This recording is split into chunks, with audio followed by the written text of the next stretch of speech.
Hey Internet, it's RJ. Welcome back. Thanks for tuning into this show today. Now, we are all set to start Q3 of 2023, but before we do, we must get our cards in order to make sure we are earning maximum value going into the summer months. Of course, classic What's in Your Wallet video. So we will go through the cards I'm using, why I'm using them, as well as what's on the radar and some interesting stories along the way. So, of course, if that sounds interesting to you, then go ahead, press the subscribe button, and let's get to work. Now, of course, feel free to play along at home. People generally get a kick out of this.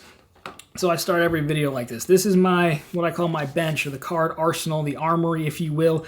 I keep all my cards in here. There's a link down below. It is an Amazon affiliate. That's not why I do this, to sell card wallets, but people just like to see it. So I keep all my cards in here, keeps them organized for you. But you've got on screen all the options we have. Now, I don't really carry that well. I mean, if you're a young lady, you could put that in a purse, I guess. I mean, if you're a young lady and you use this as your wallet, I want to meet you. But this is the wallet I normally carry. Belroy's slim folio, slim sleeve, some cash, of course, but we won't talk about the cash today. So let's get into it here. Now, let's talk about some quick changes or recent endeavors, if you will. So the only change I've had this time around was my Freedom Unlimited has been since product changed to another Freedom Flex card. I think I got the Freedom Unlimited in 2016. So I just call in, ask Chase to product change it. You used to be able to change it to the OG Freedom. I still think you can. It just depends on who you get on the phone. I didn't really care enough to keep calling back, so I just changed it to a Freedom Flex is fine. So I have 2 Freedom Flexes, 2 OG Freedoms, yes, that many. And I did it so I could get back in line for the Freedom Unlimited bonus, but I didn't end up pursuing that one because the Sapphire Preferred in branch came up next. So they had 80K online, or 90K if you went in branch. So I did book an appointment, went in branch, took about 5 minutes. I was approved for my second Sapphire card, meaning I've had the Sapphire Reserve a while back, which I also had product changed to a Freedom card as well, so I could get this card again. It's been more than 4 years. So I did get the 90K offer.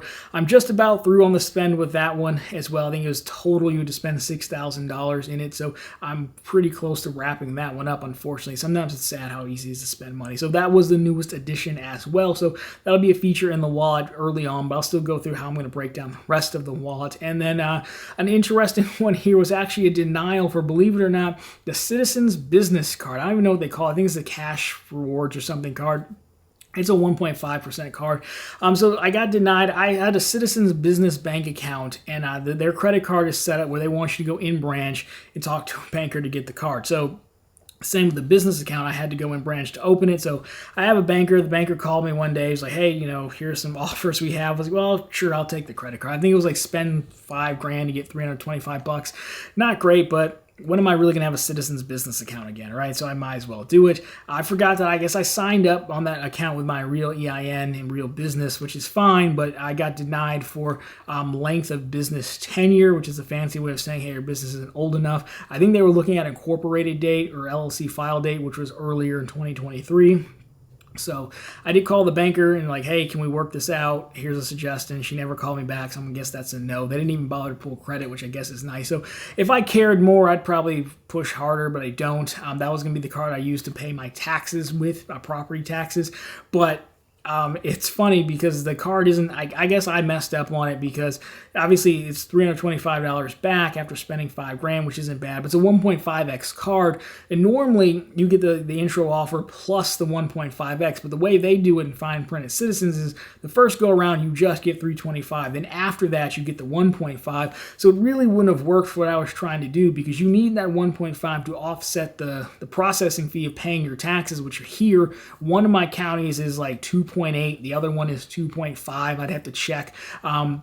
But that's why you need the 1.5 to offset that. Then the processing fee isn't that bad. So without that 1.5 being counted in the beginning, I think I would have lost. One of my property taxes was like $3,300, $3,200 for the summer, I think. It would have cut off like $100 of that bonus, so $225. Not terrible, but we could do better. So anyways, that's my story on that. Those are my that's what I've been up to, I guess, since we last talked. Other than that, nothing too crazy since the last What's in Your Wallet video. So I will go through this here. What am I going to use now? So again, the category cards, we generally start there. So the Freedom cards, again, I have 4 of them. The categories are gas and live entertainment. I don't really do live entertainment. I mean, for entertainment, I just watch my own videos back. I mean, isn't that what everyone does? So I probably won't do anything like that, but it is gas station. So Freedom Flex, I'll swap in one of my Freedom cards for gas. Now, what I've started doing, since I have so many, I will use one Freedom card, for the Amazon last quarter, then I'll holster that card, then I'll use a different Freedom card, and so I'm still showing that these cards are getting used, so I don't end up getting, like sometimes Citi was getting sensitive about not using your credits. That way I'm using all the cards. So I'll swap in one of those for gas. Groceries, if I need it, will probably be the Huntington Business Voice again. That's one of my favorite business cards. Pick your own category. 7X, you get 4% back on up to $7,000 to spend a quarter, so that'll be really easy to slot in there. The custom cash is historically my gas card. I don't need it for gas stations. I mean, I could slot it in as my dining card. I really don't eat out that much, honestly. I'm going to go to McDonald's like once a week. That's like my cheat thing. Don't judge me. I have probably more McDonald's points than a normal person should, but only once a week won't kill you. I think that's fair. And if you go on Friday, they have a free fries coupon that you can get as well. So that's why it's Friday, and that's my cheat thing. No one asked that question, but now you know. So I could slot it in for dining. I won't make much on that, but again, it makes more sense to use the Freedom cards for gas and move the custom cash to, I guess, dining, because I don't have a stronger dining card. Historically, I would just use a Freedom Flex, or now the Sapphire Preferred that I have it, which would just be 3X. So by the powers of math, 5 better than 3. I guess we will do that. So other standard ones, the Cash Plus is always on file at my local gym, which is good because once a year they charge you some silly maintenance fee of like $40, so it's $30 a month plus a maintenance fee of $40 one time a year, which hit. I thought I got double charged, but in their defense, I mean, we did get a whole new set of free weights and curl bars. The other ones were kind of chewed up. No one cares about this, but I mean, if you use the maintenance money for maintenance things, and I go to the gym every day, then I'm better about it. So anyways, that's where that is at. I'll probably use the other one is also, other half of the Cash Plus is generally for utilities as well, which isn't too much in spend, but again, might as well capitalize on that. Now the Ink Cash card is, historically phone and internet. I have thought about getting the Verizon card because, again, if you have Verizon, which I know people always tell me we overpay because we have Verizon, but it's a family plan. Can't do a whole lot about it. You can get you can get a discount for paying Verizon if you do ACH, like from a bank account, and have auto pay enabled. So I just got to do the math and see. It might make more sense to just get the Verizon Visa cards back on Verizon, I think, and then you can just kind of cash those Verizon dollars in at the end of the year. That might make more sense if you factor in the auto pay discount as well versus putting it on the Ink Cash. Even though there's a discount now, I don't love, I would be fine, I guess, pushing the money from a bank account to Verizon, but when they like to go in and take the money themselves, I really try to limit how many companies can do that, honestly. Like my mortgage company and like when I had an auto loan, like those are the ones that they insist upon it, but if I can limit you from going into my bank account, then I like to. So even though there was an auto pay discount, I still like to put a credit card in place. It's just a personal thing, but I could put the Verizon Visa on the list as well. So overall, I mean, my catch-all would be the Double Cash or the Blue Business Cash. The Double Cash days are probably short-lived. Eventually, I'll change that to a custom cash. But I've also, the Blue Business Cash is also like my actual LLC business card. So, in places where I've used to use Double Cash for business stuff, like my Google Workspace, my Google domain, which is sadly, I think Google Domains is moving to another company. I think they bought it, which is kind of sad, but Squarespace, I think that's who bought it. But anyways, I was starting to put more on my business card to try to get in a better habit of keeping a separation, especially if you're talking about 2% there, 2% on the business card. So I am using that card more, which is an Amex card, which would surprise people, but that's how I look at that. So really, though, that's my breakdown for where I'm using this quarter. Again, there will still be some spend put on the Sapphire Preferred to finish that up. So the real question is, like, where do you go from here? And that's kind of something I've been kind of debating, struggling with. So I have one 524 slot left. And so, I mean, I could get another I could wait till the Freedom Unlimited runs another bonus intro offer and pick up one of those. I mean, one that's bigger than just $200. I've also just thought about being done with it, getting the Amazon card, which is a card I do want. So I'm still trying to get a lot of set it and forget it cards. And that would keep me from going to buy Amazon gift cards all the time. During Prime Day, they usually have a, hey, just sign up and we'll give you $200, which technically at the time of taping, the current offer on the Prime card is technically better. I think it's maxes at $275, but it requires like $2,500 in spend, which I don't really feel like spending a lot of money or going through another spend just for that. I'd rather just give me the $200 and we'll be fine. So I could just do that, just be done with Chase. Then, of course, I've always talked about it. I did hit Platinum Honors with Bank of America since we last talked.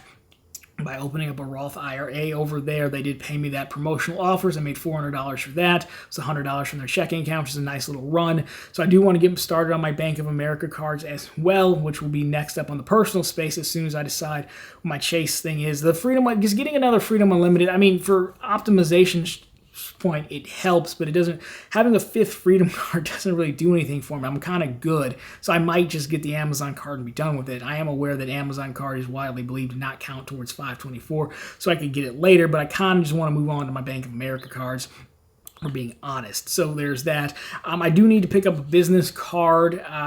Again, the Citizens card was supposed to be the one to pay my property taxes. Property taxes are still due coming in July, which we're in now if you're watching this video. Well, they get released in July. You think you have until September to pay them, but I don't like to wait. So it makes sense to get a business card because property taxes are generally, unfortunately, high. I think I already told you it was like $3,000, something like that, just for the summer.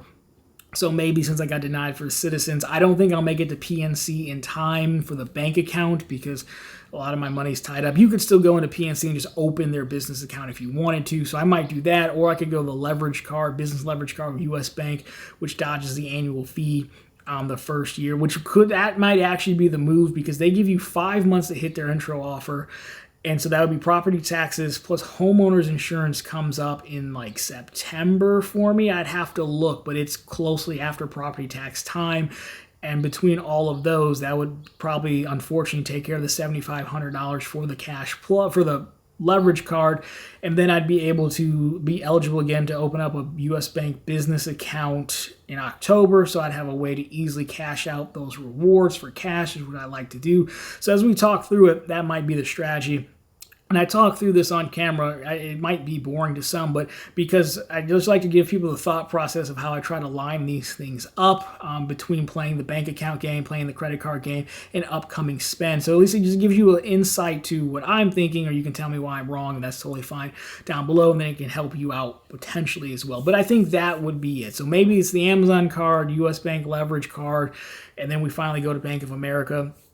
It would be a great time to get probably the 321 card when the iPhone comes out in September, because I think you can pick iPhone. Buying it online should count as shopping. It'll be at least $1,000, which would be $525, and I take care of that intro offer right there. And then maybe the unlimited cash during the next go round of tax time, perhaps. So anyways, that is what's in my wallet. That is my strategy going forward. I know many of you have asked, but of course, feel free to share your strategy down below. Of course, let me know what you think of mine. Where am I weak at? What are some other cards that I should consider? I'd love to get your thoughts on that. Anyways, guys, that's going to do it for this one. So, of course, if you liked it, drop me a thumbs up down below. If you found it particularly interesting, consider subscribing to the channel. Because, of course, we're posting content just like this every single week, right back here every Sunday with all the news you can use in the week that wasn't credit and finance. And, of course, every single day over on ProfitableContent.com, where we have the latest news stories, bank bonuses, and, of course, if you're looking for a card to add to your wallet, we have credit card offers as well. Anyways, guys, that's going to do it for this one. As always, thank you so much for watching, and talk to you very soon in the next one.